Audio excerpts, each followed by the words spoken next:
Hey everybody, I'm Sean Swelling, a producer on SSX.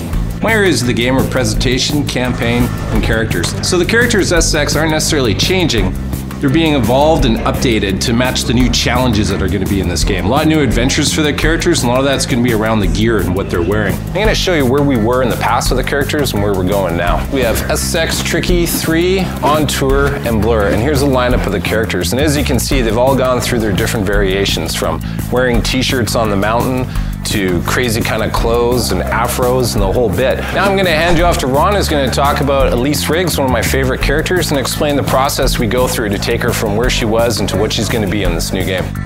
I'm Ron Bignell, art director on this franchise, and I'm just going to take one of the characters here, run you through sort of a process in terms of how we're evolving our characters. It's about staying true to the franchise and bringing the SSX IP characters of the old and bringing them into the SSX of the future. And there's a flavor that's going on here, which is more about believable gear, believable wardrobe, to enable the characters to exist and do their best in this more of a rough, natural world. Over here, just a few small images from SSX, SSX Tricky, SSX 3, On Tour, and Blur.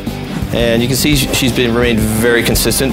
I think the artist, depending on who the character lead was, probably had a little bit of anatomical fun in terms of her build, but that's what character artists do. These images here is the current concept art that we're working with in terms of evolving Elise. This gives you kind of a look at the process we go through. I mean, you can just tell from a build and proportion, she's very true to where she was. I mean, this is not a simulation sports game. This is not anatomically correct models. This is, sort of superheroes in a snowboard. So we're pushing proportions, pushing scale, and well, that is there to support, the over-the-top gameplay and the exaggerated worlds that they live in. So that's it for taking a look at the concept art and the process we go through to create our IP characters. Let's take a look at Mike Christensen's work. He's our character modeler lead, and see Elise in game. All right, so I'm going to go through a few quick steps on how she was created. The first step is getting the concept, and then from the concept really getting a sense of proportion and scale of the character.